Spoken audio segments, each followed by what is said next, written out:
Bienvenue sur ce premier Coffee Ride, l'émission où on discute course à pied et triathlon avec des athlètes hyper inspirants. Aujourd'hui, on discute avec Kevin Thomassin, un grand ami à moi, mais surtout un super triathlète puisqu'il a remporté en 2019 l'Ironman Mont-Tremblant chez les amateurs avec un chrono de 8h45 en finissant avec un marathon en 2h50, un chrono qui laisse rêveur sur Ironman et même sur marathon tout court. Il va nous raconter son expérience sur cet Ironman qui a failli tourner à la catastrophe et qui finalement a eu une fin heureuse, on aurait dit un film hollywoodien. Il nous parle aussi de son entraînement, de ce qu'il fait pour progresser et comment il a réussi à atteindre cette performance l'an passé. Si vous aimez cette discussion, n'hésitez pas à la partager autour de vous. Cette émission débute et j'ai besoin de vous pour la faire connaître auprès des sportifs. Merci et bon visionnage.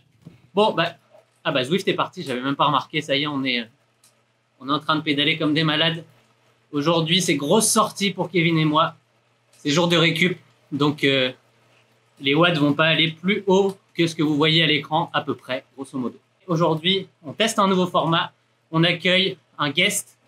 On va essayer de faire ça régulièrement. On commence avec mon guest préféré, je vous le dis. De tous ceux qui arriveront après, le premier restera le meilleur. C'est Kevin qui est avec nous aujourd'hui. Salut Kevin. Salut Nico, salut à tous. Ce qu'on va faire, c'est qu'on va se faire ce que j'appelle une coffee ride. C'est la petite sortie qu'on fait généralement le week-end. Là, on fait ça un petit lundi avec Kevin, mais en mode confinement, ça change un petit peu la donne. Mais le coffee ride, c'est la petite sortie où on roule pas trop fort et on discute. On prend le temps d'avoir du plaisir avec les copains. Mais c'est vrai que, à vrai dire, nous deux, on n'en a pas eu énormément des coffee rides. Parce qu'à chaque fois qu'on se voyait, ça montait quand même très très haut dans les watts. Je sais pas si tu te rappelles. C'est vrai qu'il n'y avait pas beaucoup de promenades. En général, on n'était pas là pour enfiler des perles. Je prends mes petites notes. J'ai travaillé à la Patrick Montel. J'ai travaillé mon interview comme un fou. J'ai été revoir en détail les statistiques du monsieur qui est en face de nous. Je vous l'ai déjà dit plusieurs fois. Kevin, c'est 8h45 sur Ironman. Je pourrais m'arrêter là un petit peu pour le pédigré parce que je pense que pour beaucoup, ça parle énormément. Mais ce qui m'a le plus impressionné, en fait, c'est de voir que 8h45 sur Ironman, mais seulement 3 Ironman au compteur. Donc, exactement. Quand on sait le temps que ça prend à certains avant de maîtriser la distance, toi, t'es passé directement de 10h30 à ton premier, 9h15 sur le deuxième et 8h45 sur le troisième. Donc, la progression moyenne, elle est quand même, elle est plutôt bonne, on va dire. C'est ça. Le premier était vraiment le premier essai, on va dire, pour se frotter un petit peu à la distance. J'avais commencé le triathlon un bon 2 ans auparavant, et je voulais vraiment tenter cette distance qui me faisait un peu de l'œil. Et bon, je l'ai essayé, j'ai fait un 10h30. J'étais pas forcément bien préparé. C'était vraiment les bases du triathlon pour moi. Ensuite, je me suis donné le temps de préparer un peu plus et je suis allé faire une course en Italie pour laquelle, là, j'avais vraiment mis en place des stratégies, j'avais vraiment préparé sur plusieurs mois mes entraînements. Donc ça, c'était un peu plus carré, je dirais. Mais c'est vrai que lorsque j'ai rencontré l'équipe de Bart Coaching, on a vraiment cadré l'entraînement de façon beaucoup plus sérieuse et spécifique. Et là, ça nous a permis, en fait, malgré les aléas que j'ai eu pendant l'année, parce que j'ai eu des petites blessures, de pouvoir faire un gros chrono. C'est vrai qu'en termes de course à pied, ta saison, elle avait quand même été un peu tendue. La forme était là, mais tu étais un peu dans le doute sur comment ça allait tenir le jour de la course. Exactement. Déjà parce que j'avais une petite douleur au psoas qui avait duré un bon 2-3 mois. C'était quand même énorme dans une préparation Ironman. Et j'avais un volume en fait de course à pied qui était somme toute assez faible. Je courais entre 30 et 40 km par semaine, ce qui est vraiment rien du tout. Et j'ai une bonne question là de Raph qui nous demande qu'est-ce que tu faisais avant le triathlon. Est-ce que tu courais? C'était quoi ton sport de base? Alors en fait, j'ai toujours été vraiment passionné de tous les sports. Je suis issu d'une famille de footballeurs, donc j'ai été longtemps joueur de foot. J'ai fait un peu de judo. J'étais dans les classes sportives au collège, au lycée, donc j'ai fait tout ce qui était handball, escalade, vraiment tous les sports. J'étais arbitre de foot pendant 8 ans. Okay. Et je pense que c'est là que j'ai développé des capacités de course à pied plutôt intéressantes. Et en fait, c'est juste un jour en essayant un triathlon, alors que j'étais encore ravi de foot, que je suis tombé amoureux de ce sport. Si on revient un petit peu à ton parcours, ce que j'aime beaucoup, c'est que oui, il y a 3 Ironman. Il y en a un qui est arrivé rapidement pour toi, mais il y a aussi eu beaucoup de formats 73. Ouais. Moi, je suis convaincu que les formats 73, c'est indispensable pour pouvoir, même si j'ai pas fait d'Ironman, je sais que c'est hyper important de maîtriser cette distance-là avant d'aller au-dessus. Comment ça s'est passé pour toi? Ça t'a aidé? Mais en fait, je compare un petit peu le 70.3 par rapport au full à ce qui peut être un 10 km pour un marathonien. Ça veut dire qu'avant même de pouvoir imaginer performer sur de la très longue distance, si tu n'as pas les bases, les qualités de base de vitesse, par exemple, pour la vitesse pour la course à pied, tu pourras jamais être rapide sur le marathon. Donc, je pense que cette étape de 70.3, elle est pour moi indispensable à la réussite d'une course sur full. Ça, c'est quelque chose de primordial pour ma part. Je sais pas ce que tu en penses, mais j'ai cette vision d'être excellent sur les petites, voire moyennes distances pour être bon sur les très longues. Ouais, non, je suis d'accord avec ça. Moi, c'est pour ça que j'y vais toujours étape par étape. Et je prépare une vidéo là-dessus, mais grosso modo, c'est la raison qui a fait que pendant longtemps, j'ai dit non, je ferai pas d'Ironman, c'est pas pour moi. C'est pas parce que ça ne m'intéressait pas forcément, c'est que je me sentais tellement pas prêt pour ça que j'étais concentré sur les distances olympiques et 73. Et je me rappelle en effet que tu disais ça, c'était avant un certain week-end estival où tu disais très clairement non, l'Ironman c'est pas pour moi. Et puis finalement, je pense que tu as eu un déclic, il y a quelque chose qui t'a peut-être donné envie. Mais je pense que tu fais les choses de toute façon intelligemment parce que tu pars de la petite distance jusqu'à la moyenne, jusqu'au half, pour monter jusqu'au full. C'est pour moi la suite logique. Donc c'est vraiment comme ça que je vois le triathlon du moins. Je pense que je suis quand même un peu maso parce que le déclic, je l'ai eu en faisant mon premier 180 km avec toi. Une ride qui s'est finie dans la douleur. Donc qui aurait pu me dégoûter au final de ce genre d'effort puisque j'ai fait 30 bornes à sec, autant en termes d'hydratation que de nutrition. Ouais. Donc j'ai fini en PLS, comme diraient certains. Mais finalement, je me suis dit, je vois que je suis pas prêt pour ça, mais j'ai envie de l'être. Je te voyais, toi, qui après ton 180 était frais, c'est peut-être pas le mot, mais qui était quand même relativement en forme. Et du coup, je me suis dit, en fait, c'est juste de l'entraînement, il faut essayer pour voir ce que ça donne. Il faut se préparer pour, et puis on verra après. Mais je pense que tu as eu à peu près ce même sentiment que j'ai eu les premières fois que j'ai fait vraiment de la longue distance. Et en fait, j'ai eu une professeure de sport, de PS, quand j'étais au collège, qui m'a vraiment marqué et qui m'a toujours dit, mais moi, j'adore la douleur. C'est vraiment là que je me dépasse. C'est là que je sais que j'ai progressé. Et je pense que tu as eu cette même idée à ce moment-là, en fait. Je t'ai dit, ouais, ok, c'est vraiment très dur. C'est vraiment quelque chose qui me pousse à bout. Mais tu as eu envie d'aller voir derrière ce qui se passait. Je me rappelle que tu étais très intéressé sur le fait de comment je vais pouvoir courir après ça. Tu me posais les questions, mais comment tu fais, comment on fait? Et au final, tu vois. C'est une bonne transition sur si je prends l'Ironman de Mont-Tremblant et en le reprenant dans l'ordre. En fait, c'est une vraie, ce que j'appelle un film hollywoodien, moi, de mon côté. Puisque, c'est l'Ironman commence pas, dans tous les cas, la semaine de la course. Il commence des mois avant, puisque la préparation est très longue. Mais si on veut vraiment se concentrer sur la course en elle-même, toi, il a démarré le jeudi, si je me rappelle bien. Exactement. Et il a démarré de la plus mauvaise des manières pour toi, au final. Ouais, exactement. Je pense que je me suis laissé peut-être un peu griser par la course et le fait que je pouvais éventuellement aller partager quelques kilomètres à vélo avec un professionnel, donc un triathlète professionnel qui venait de France. Et j'ai fait l'erreur que je vous déconseille à tous. Le jour ou même les jours juste avant votre course, concentrez-vous sur vous. Même s'il y a des opportunités à droite, à gauche, de pouvoir rencontrer quelqu'un, peu importe, concentrez-vous sur votre course, parce que ça va pas vous apporter grand-chose au final, mis à part des tracas. C'est ce qui s'est passé pour moi, où j'ai fait une mauvaise chute, à vélo, donc à 3 jours de l'événement. Donc c'était clairement pas, il a dit, c'était un film et qui a commencé vraiment sur des mauvaises bases. Donc oui, parce qu'au final, je vous ai donné maintenant vous avez le début du film, vous avez aussi la fin, puisque vous savez qu'il a fait 8h45. Maintenant, le cœur du scénario, c'est un peu ce qui s'est passé au milieu. C'est comment...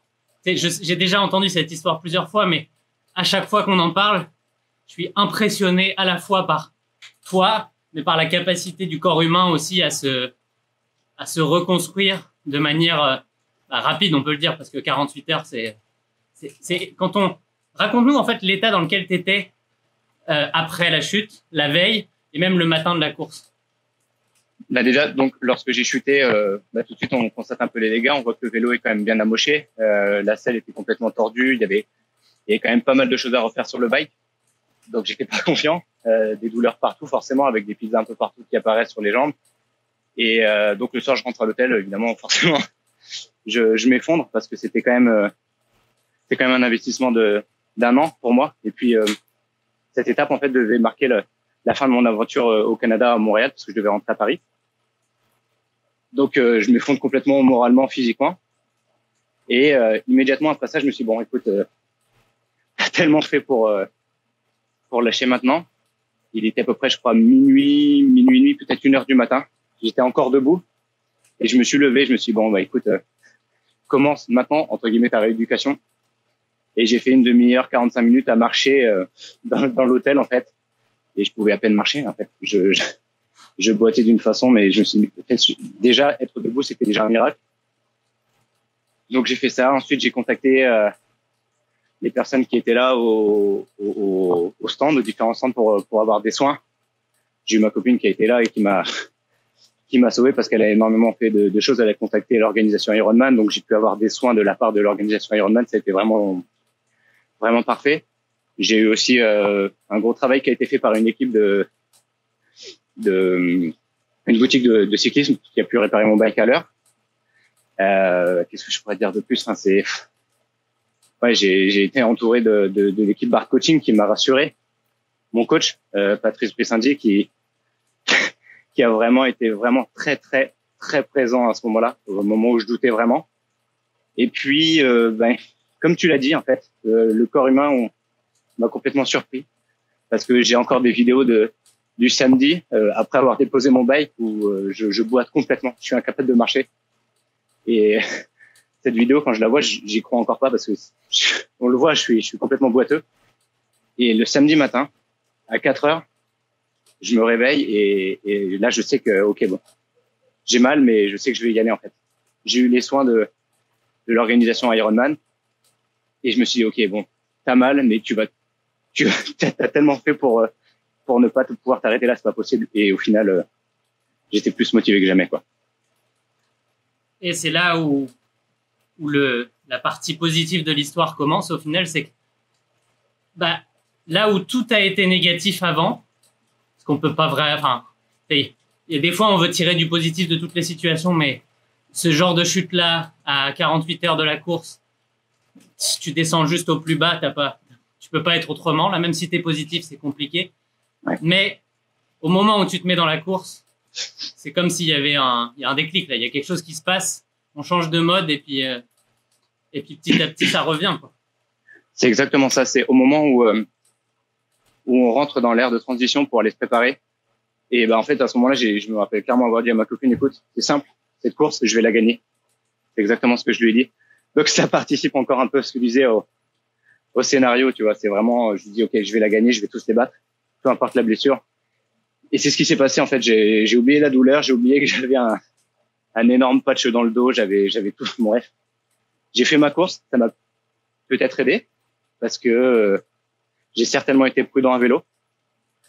Et c'est certainement ce qui m'a permis de réaliser une performance comme ça. J'aurais peut-être pu faire mieux. J'aurais peut-être fait moins bien. Je ne saurais jamais. Toujours est-il que c'était le jour J pour moi. Ouais. Et ça c'est un peu le happy end. T'as à la fois la revanche et puis la récompense de te dire, ok, t'es passé à travers ça.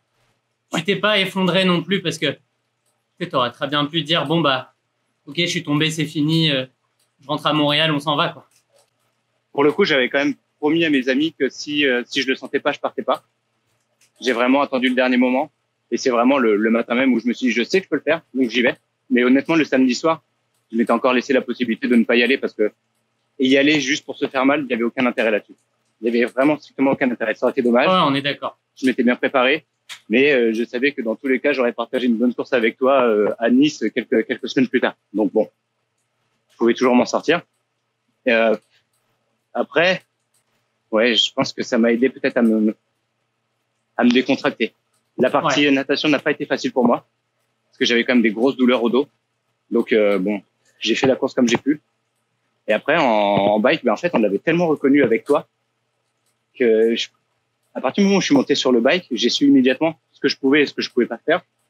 Donc j'ai adapté immédiatement mes watts. Donc je les ai baissés un petit peu forcément. Et en fait, je me suis posé absolument aucune question. J'ai réussi à garder mes watts du premier kilomètre jusqu'au dernier à la même intensité. Donc c'était parfait. Et puis bah une fois de plus, tu m'as tellement aidé sur la reconnaissance du parcours que je savais exactement là où ça allait être dur.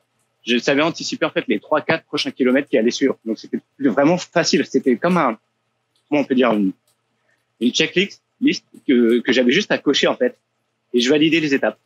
Je validais jusqu'à les 20 derniers kilomètres qui sont les plus durs, comme tu le sais. Et là, je vois le leader de mon groupe d'âge. Et je sais qu'il est à peu près 6 minutes d'avance. Et à partir de ce moment-là, bah, en fait, je me suis dit, je vais gagner la course. Parce que je connaissais cet athlète qui est très, très fort. C'est un cycliste vraiment d'un excellent niveau. Je crois qu'il a fait les meilleurs temps en bike amateur, bah, justement, de cette course. Il avait battu aussi le chrono du 70.3 à Mont-Tremblant, donc il est excellent. Et je savais que je pouvais tirer mon épingle du jeu en course à pied. Donc voilà.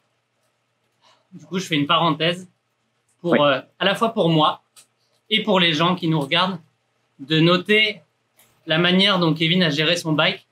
Ça marche en triathlon, mais ça marche pas que en triathlon. Si vous faites un marathon, cette stratégie est parfaite. On a tous tendance à ne pas la respecter. À chaque fois que je l'entends, je me la mets dans un coin de la tête pour l'Ironman. Je me la mets aussi dans un coin de la tête pour le marathon. On a une allure à tenir. On la respecte. Quelles que soient les sensations. Bah, si les sensations sont très mauvaises, on peut descendre l'allure, mais on ne va surtout pas au-dessus de ce qui était prévu. Parce que dans les deux, en fait, on gagne à tous les coups avec ça. Si on est dans une forme moyenne, eh bien, à la fin, on va éviter de totalement casser et de finir comme une merde. Et si on est en forme, bah, c'est pas grave parce qu'à la fin, il va nous rester de l'énergie pour accélérer. Et, bah, c'est ça qui s'est passé avec toi pour le marathon à la fin de l'Ironman, au final. Exact. Mais je peux que acquiescer ce que tu viens de dire. Ça veut dire que, à toutes les personnes avec qui j'en parle, moi, je peux dire que la raison de réussir une course, c'est le negative split. C'est, pour moi, la chose qu'on doit s'obliger à suivre. C'est-à-dire que c'est très facile de partir très fort dès le départ, mais on va forcément exploser au bout d'un moment. Là, sur Mont-Tremblant, mon premier lap, donc c'est 2 boucles de 90 km. La deuxième boucle était la plus rapide. Et c'était la même chose pour la course à pied, à quelques secondes près, je crois. Donc voilà, c'est dur. Il faut savoir se maîtriser, il faut savoir se calmer.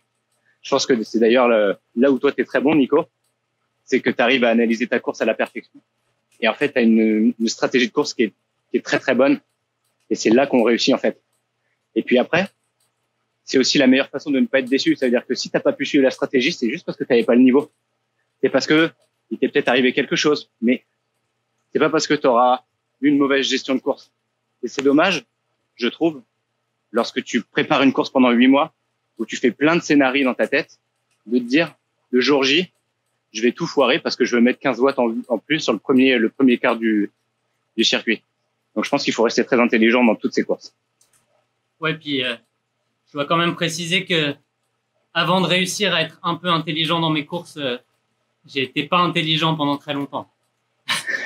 Ça fait longtemps que je cours, donc vous inquiétez pas, les erreurs, les courses mal gérées, en fait, je pense qu'il y a très peu de monde qui ne les a pas expérimentées. Parce qu'on a beau nous donner des conseils, la meilleure manière d'apprendre pour l'être humain, c'est d'essayer, d'échouer, de se dire « Ah merde, ils avaient raison », et du coup de se dire « Bah peut-être que je vais les écouter finalement ». Donc, si vous pouvez y aller directement et éviter les erreurs, c'est parfait.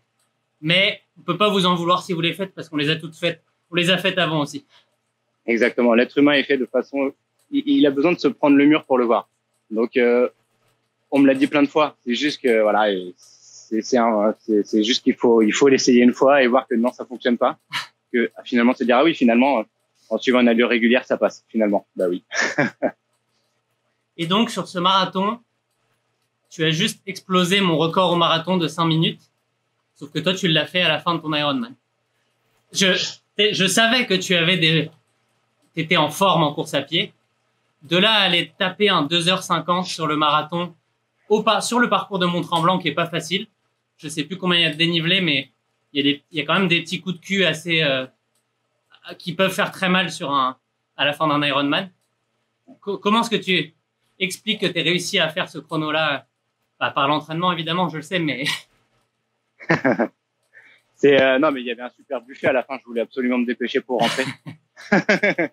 Non, est-ce que j'ai eu certainement de la chance parce que donc c'est 2 fois 21 km à faire, c'est 2 allers-retours à faire en fait. Et à chaque boucle, j'ai eu un objectif qui m'a surmotivé. La première boucle, lorsque je pose le vélo, donc je sais que j'ai 6 minutes de retard, 6 minutes 30. Et mon objectif, c'était tout de suite de reprendre tout de suite ce retard pour pouvoir gérer ma course. C'est ce qui se passe. Donc, je reviens vers le village de Mont-Tremblant. Je sais que je suis le premier de mon groupe d'âge. Mais bon, je me suis pas occupé d'autres choses que ça. Et j'attaque la deuxième boucle. Et là, on me dit, mais le premier amateur, il est à 500 mètres devant toi. Qu'est-ce qui peut te motiver plus à ce moment-là, Nico, que de doubler le premier amateur? Il n'y a rien qui peut te mettre plus dans un état d'excitation, d'adrénaline, d'envie, de dépassement de soi, que de te dire, je peux être le premier amateur d'une course, en fait. Et à partir de ce moment-là, je commençais forcément à avoir un peu de fatigue. Mais là, j'ai complètement tout oublié, quoi. Et d'ailleurs, au passage, j'en profite pour remercier toutes les personnes de Bard Coaching qui étaient sur le bord de la route, qui m'ont encouragé, qui m'ont donné ces chronos, qui me donnaient les chronos intermédiaires. Parce que sans eux, en fait, j'aurais même pas été au courant que j'aurais pu gagner cette course. Donc, eux aussi ont vraiment une part très importante dans cette course. Et c'est ce qui m'a permis du coup de la finir avec un élan de motivation, mais supplémentaire. Et là, il était plus, je pensais même plus à ma blessure, j'avais même plus mal, j'étais dans un état j'étais ailleurs, j'étais juste transporté, en fait. Tu sais, on en avait déjà parlé ensemble, c'est parfois lorsque tu cours, que tu fais une course, on est ce qu'on appelle dans ta zone, en fait. Ouais. C'est le moment où tu es transporté. Tu ne sais plus rien de ce qui se passe autour de toi. Tu es juste dans ta course, tu es focus sur quelque chose et il y a rien qui peut t'atteindre. Je pense que moi je l'ai atteint pendant ces 2h50 de marathon quasiment. Moi, c'est un peu comme ça que je décrivais ma course à Vancouver l'année dernière. C'est dommage que ça soit pas tombé le jour d'un vrai objectif, mais il y a des jours où une allure qui te semble dure d'habitude, tu dis bah non, aujourd'hui ça passe tout seul, quoi. Exactement. En même temps, c'est quelque chose qui est agréable à voir venir, mais c'est quelque chose qui se planifie. Ça arrive toujours dans des périodes où on est censé avoir ça. Ça veut pas dire que ça va marcher à tous les coups, mais si on se prépare bien, on se donne les chances que ce moment-là arrive le jour de la course. Mais je pense malgré tout que pour toi, ce qui s'est passé à Vancouver, ça a quand même été déjà une excellente expérience, mais en plus une bonne chose parce que tu as fait cette course-là sur une semaine d'entraînement qui était ultra chargée. Et tu as été capable de battre ton chrono un jour auquel tu pensais même pas, tu étais avec la webcam. Et en fait, tu t'es dit que avec une charge d'entraînement pareille, tu es capable de faire cet effort-là. Et en fait, je sais que ça t'a motivé à te dire, ça, si j'ai réussi à le faire là, je dois pouvoir le faire en course, voire même mieux. Je sais que c'était une bonne chose pour toi. Ah, c'est sûr que c'est des moments qui sont déclics. Les compétitions, de toute façon, c'est toujours à ça. Pour moi, c'est à ça que ça sert principalement, plus que pour le résultat en elle-même. C'est d'aller tester ce que j'ai fait à l'entraînement. C'est bien, l'entraînement, c'est une chose. Ouais. Mais le contexte de la compétition te permet de tout mettre. Et tous les compteurs sont à 100. Ta fatigue est à 0. Ta motivation est au max. Tu as du monde autour qui te booste. Tout le contexte est là pour te dire, OK, c'est un jeu, en fait. Aujourd'hui, je vais tester, voir où j'en suis. Et à la fin, tu dis, OK, c'était cool. Maintenant, j'ai envie de voir, j'ai envie de plus, quoi. C'est parce qu'on est vraiment des compétiteurs, donc on a aussi faim de dossard, et c'est ce qui rend cette période de confinement très très très difficile. Je pense que c'est dans le même cas de figure que moi, ça veut dire que on s'entraîne pour des choses et on a besoin de nous donner à manger, on a besoin de nous donner un steak, quoi. Et le steak, nous, dont on a besoin, c'est un dossard, quoi. Et c'est la période un peu plus difficile à gérer aujourd'hui. C'est comme ça. C'est quoi tes prochains objectifs? Parce qu'on aurait pu donner tes objectifs que tu avais cette année. On peut commencer avec ça parce que tu travaillais pour des trucs bien précis cette année. Exactement. Écoute, pour la première fois de ma vie, je me suis inscrit dans un vrai club d'athlètes à part entière où je faisais vraiment du très très courte distance. Donc j'ai pu gagner une base, et on en revient à ce qu'on disait au début du call, savoir que les qualités de force, de vitesse sont nécessaires sur des courtes périodes avant de partir sur des périodes des efforts de seuil. Et du coup, j'ai progressé en vitesse. Donc j'ai battu mon chrono sur 10K. C'était déjà quelque chose que je voulais faire. Et ma première entre guillemets déception, c'était le semi de Paris où je voulais vraiment battre mon chrono, battre de façon de belle façon. J'espérais faire moins de 1h09. Donc bon, partie remise, ce sera pour la prochaine fois. Et j'espérais surtout découvrir les championnats de France de cross pour lesquels je m'étais qualifié, qui ont été annulés, repoussés, je ne sais pas trop.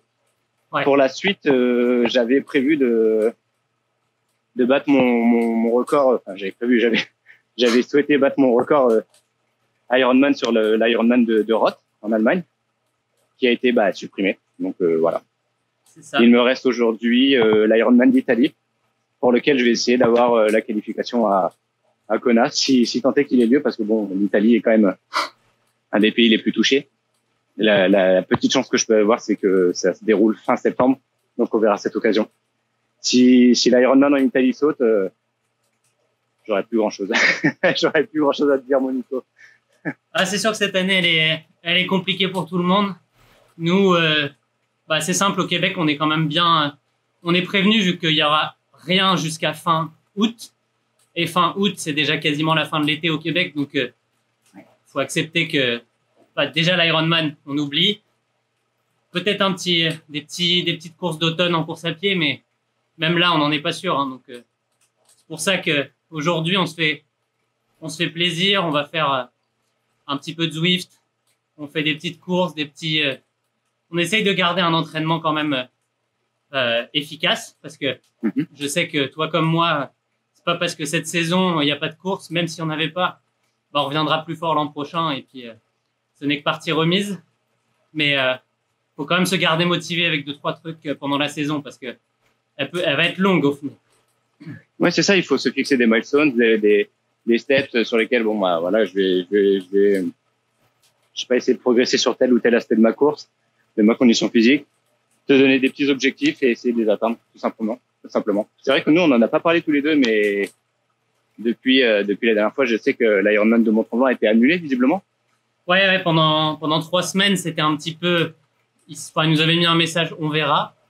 Et là, ils ont annoncé que on aura des options de report, mais c'est soit 2021, soit d'autres courses aux États-Unis. Mais moi, je suis pas sûr qu'on ait le droit de voyager aux États-Unis cette année au final. Donc, vu comment c'est parti. Et je suis pas sûr d'avoir envie de voyager aux États-Unis non plus. Donc. Ouais, non, c'est ça exactement. Donc toi, c'est vrai que c'était quand même le gros objectif de la timeline de ta saison. Donc voilà, on est tous impactés. Et, on verra bien ce que l'avenir nous réserve pour la fin de saison. Mais l'avantage, c'est qu'on a quand même de quoi s'amuser avec les outils en ligne comme ça. Ça permet de garder une motivation et même des interactions sociales, en fait. Ce qui est quand même l'essence même de l'être humain, et c'est très important pour nous de pouvoir s'entraîner virtuellement ensemble. C'est déjà ça, quoi. Même partager un petit ride comme ça avec toi, c'est génial, tu vois. Chose qu'on n'aurait pas pu faire il y a peut-être 3-4 ans. Donc oui. Ouais. On est plutôt chanceux dans notre malheur. Je regarde un petit peu dans le chat, on nous pose des questions un peu sur quel entraînement tu faisais avec ton club cet hiver pour avoir eu cette belle progression en course à pied. C'était quoi le type de séance principalement que vous faisiez? j'ai commencé par prendre des énormes claques, puisque moi qui étais habitué à m'entraîner sur des séances de seuil, courir 1000 mètres, 2000 mètres, 3000 mètres, bon, oui, ok, c'est facile. Par contre, aller courir un 300, un 400 mètres avec des mecs qui ont l'habitude de faire de la piste, là, c'est quelque chose. Et c'était ça, c'était travailler énormément sur des distances très, très courtes, du fractionné, mais toutes les semaines, du 30-30, du 1 minute, 1 minute, du 1 minute 30. C'était vraiment ça qui m'a permis de gagner en vitesse. Ça a été phénoménal, quoi, cette progression. Et le fait de travailler comme ça, en fartlek aussi, beaucoup d'efforts très courts. Je m'en sortais mieux dès qu'on passait les 5-6 minutes. Mais quand on faisait des efforts de 2 minutes, 3 minutes, et qu'on a un groupe d'entraînement avec des mecs qui ont des pointes de vitesse mais monstrueuses, là, ça motive énormément. Donc, c'était vraiment ces séances très, très rapides qui nous permettent de gagner en vitesse de base, qu'après, on pourra répliquer par la suite sur les allures de seuil. C'est ça qui m'a permis de progresser. C'est bien parce que la question est... J'ai vu la question, je l'ai spotée direct parce que même si moi, je les ai fait en solo, mes séances, on a travaillé un petit peu sur les mêmes choses cet hiver avec le coach, avec le même objectif d'aller, comme je l'expliquais dans le live d'hier, travailler la vitesse, faire monter la vitesse. Et après, on va prendre le seuil et on va le pousser vers le haut beaucoup plus facilement parce que on aura cette réserve de vitesse plus importante en tout cas. Exactement. C'est comme ajouter en fait un turbo à notre moteur. Exactement. C'est-à-dire qu'avant, j'avais le diesel, il n'y avait pas de souci, je pouvais courir 42 bornes, il n'y avait pas de problème. Sauf que le courir vite, c'est autre chose. Et et quand on est face à des dragsters là sur 30 secondes, il faut s'accrocher. En fait, il y a un parallèle que j'aime bien. C'est justement quand avec le semi là à Vancouver l'an passé, où j'ai réussi à tenir, je sais plus, 3,34 au kilomètre de moyenne à peu près, je crois. Mais si on m'avait dit fais un 10 km, potentiellement j'aurais pas été beaucoup plus vite parce que j'avais tellement poussé mes valeurs d'endurance vers le haut que au bout d'un moment tu deviens bloqué par ta vitesse de base qui est pas suffisante pour. C'est comme 3,34, t'es facile. T'es allure semi, on te demande de gagner 5-10 secondes au kilomètre et là t'es asphyxié parce que le reste n'arrive pas à supporter. C'est exactement ça. C'est exactement ça. Ça veut dire que sur certaines courses, tu sais que tu vas être très très bien à X allure. Mais par contre, si tu vas vouloir basculer de 3 secondes au kilomètre, tu vas exploser. C'est assez incroyable comme sentiment. Et c'est en fait cette zone-là qu'on doit travailler à l'entraînement pour gagner en vitesse de base. Comment tu fais pour... C'est ce que les athlètes sur piste s'entraînent à fond pour la course à pied. Toi, tu dois gérer natation, vélo en plus. Comment tu as fait pour pouvoir pas te cramer en faisant ça? Avant, je le voyais comme une difficulté lorsqu'on faisait du triathlon. Et c'est vrai qu'avec Bart, mais tu l'as vu d'ailleurs dans une de tes vidéos, il nous conseille jamais d'aller faire 20 heures d'entraînement parce que ça va pas forcément nous apporter des qualités supérieures, ça va pas nous faire progresser. Je me rappelle, moi, avec Patrice Brissindi, avec qui je me suis entraîné pour l'Ironman de Mont-Tremblant, je pense avoir fait une fois ou deux 20 heures d'entraînement par semaine, mais sinon j'étais aux alentours de 15 heures, 16 heures maximum. Et au final, si on s'arrange bien, je pense qu'on peut gagner du temps sur certaines séances et sans tomber dans la bigorexie, quoi. Ouais, moi je suis assez fervent de cette méthode-là aussi depuis que je l'applique. C'est que en 10-15 heures d'entraînement, tu peux en faire largement assez pour avoir une grosse progression. Et après, ce que tu pourrais aller chercher en faisant 20, 25 à 30 heures si tu parles des pros, c'est tellement minime par rapport à ce que ça va nous prendre comme énergie avec le quotidien qu'on a, parce que les pros, ils se lèvent, ils s'entraînent, ils dorment. Ouais. Donc, tu peux pas respecter les mêmes stratégies qu'eux. T'as pas la capacité de récupération pour l'encaisser. Et en plus, même si tu l'avais, c'est tellement minime ce que tu vas aller pouvoir gagner. Eux, c'est la différence entre finir premier et être 5e sur une course olympique. Ouais. Évidemment que je vais le chercher. Il y a pas de doute là-dessus. Eux, ils sont très très proches en potentiel de base. Donc à la fin, c'est celui qui réussira à en faire le plus qui va gagner. Mais ils vont chercher quoi? Ils se battent à coups de seconde, hein, les gars. Donc ça coûte cher. Ouais, c'est ça. Ouais, c'est ça. Mais parce que eux, c'est leur job. Et nous, c'est vrai qu'on doit quand même être capable de comprendre que le triathlon, c'est juste quelque chose qui est secondaire par rapport à notre vie professionnelle. Moi, c'est comme ça que je le considère pour ma part, du moins. Donc, faut raison garder et organiser son triathlon en fonction du travail et pas l'inverse. Du coup, ton record sur 10 km, c'est combien? Je sais que tu comptais encore l'améliorer, mais il est déjà pas mal. J'ai, lors de la corrida de Houille en décembre dernier, j'ai fait 31 minutes 54. Donc, ce qui était somme toute plutôt bien, parce que je partais avec deux de mes amis avec qui je m'entraînais justement, du club de Nanterre Athlétique. On partait sans savoir où on allait, en fait. On se disait, potentiellement 32-30, ça passe. Bon, puis on verra par la suite.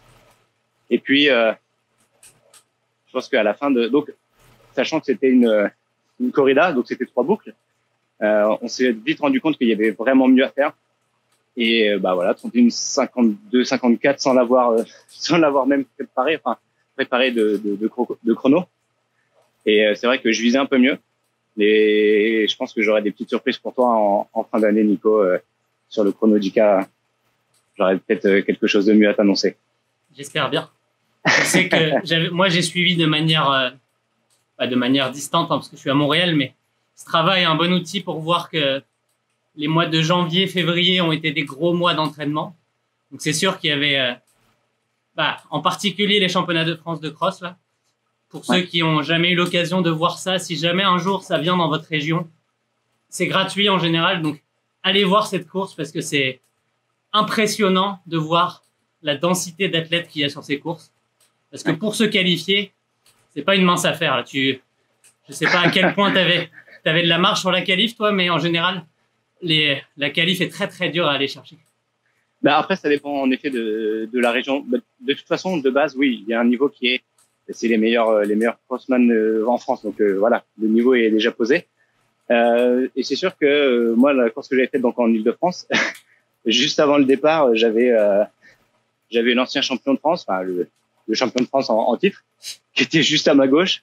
J'avais aussi Kélan Le Bihan, qui est un triathlète, pardon, qui avait battu Alistair Brownlee quelques temps après sur un sprint.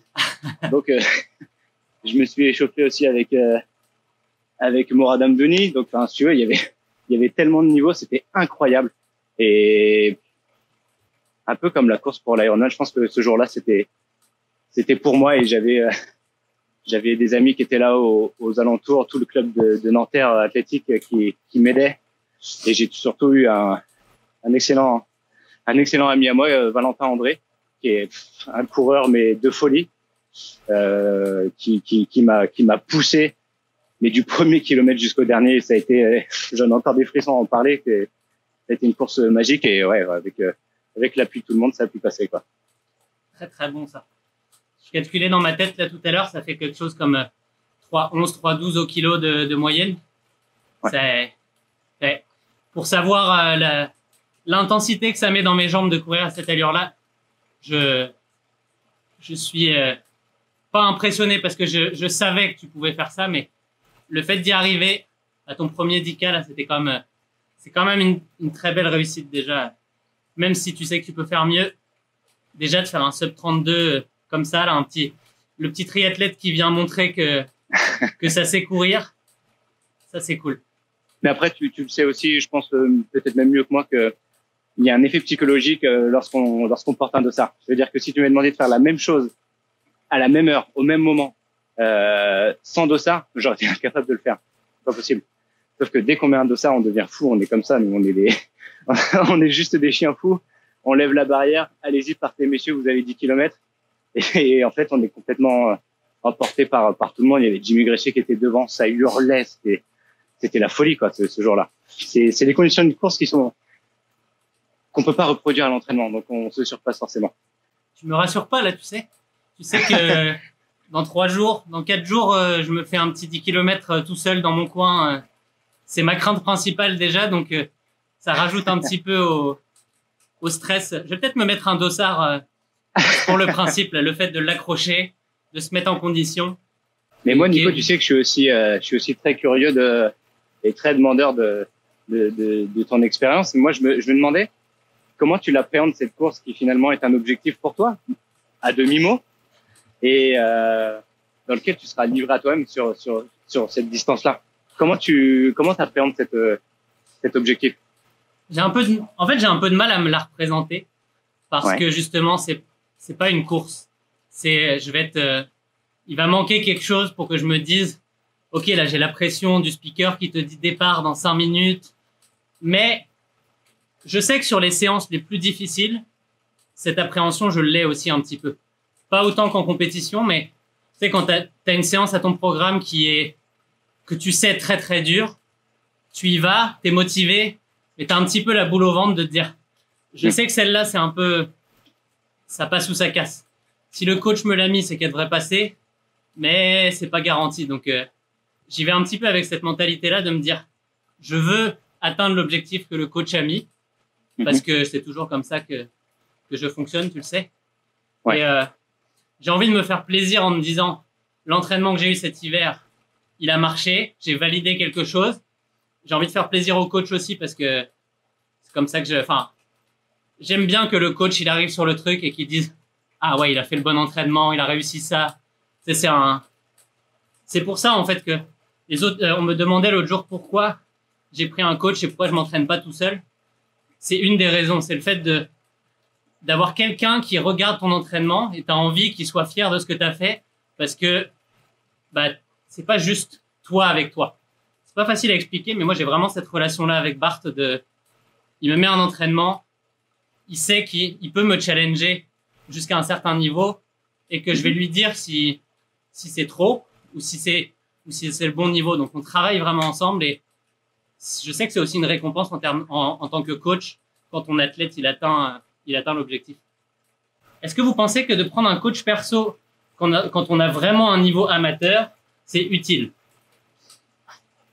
Si je peux me permettre, je pense que c'est là que c'est le plus utile parce que un athlète qui est déjà pro confirmé, il va plus ou moins savoir comment s'entraîner. Donc là, on va aller juste dans l'amélioration de la Ferrari.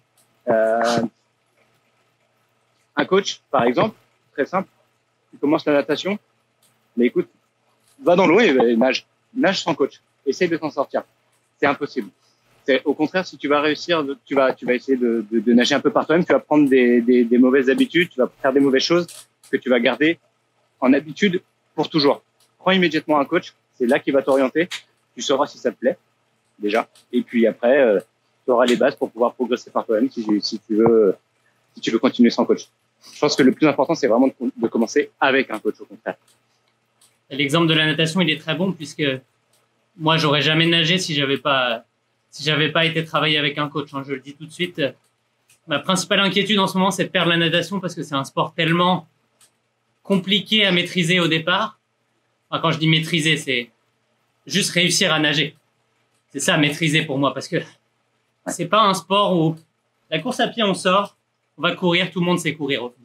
Natation, on te met dans l'eau, et 95% des gens, il y en a peut-être 5% qui sont poissons naturellement, mais c'est toute une technique à apprendre. Donc, et puis c'est pareil pour le triathlon. La course à pied, on pourrait s'entraîner tout seul, même si on fait souvent plein de conneries et qu'un coach, c'est plus efficace. Mais le triathlon, c'est un sport tellement complexe parce qu'il faut gérer les 3 sports en même temps.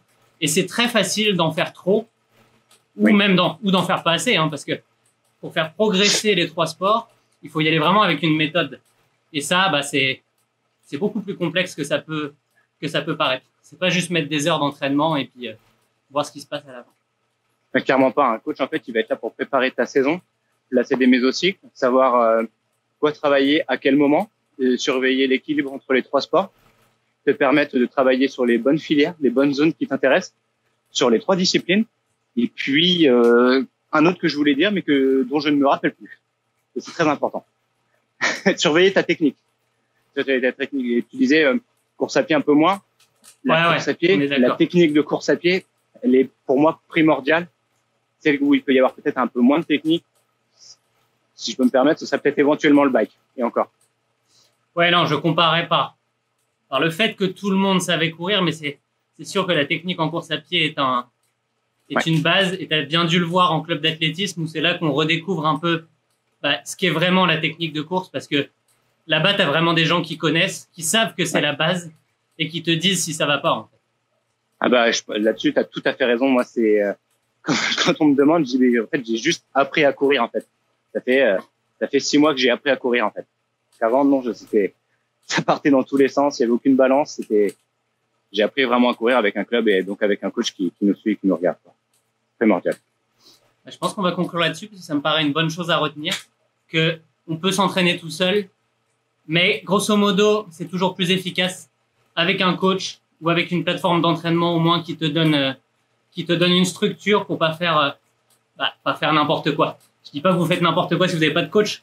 Moi, en tout cas, à l'époque, je faisais n'importe quoi, je le sais, parce que tout simplement, je ne savais pas qu'est-ce qu'il fallait faire. Et Internet n'est pas suffisant dans la majeure partie des cas pour pouvoir te donner la structure que tu as besoin, à moins d'y passer des heures et des heures de recherche pour comprendre comment ça fonctionne.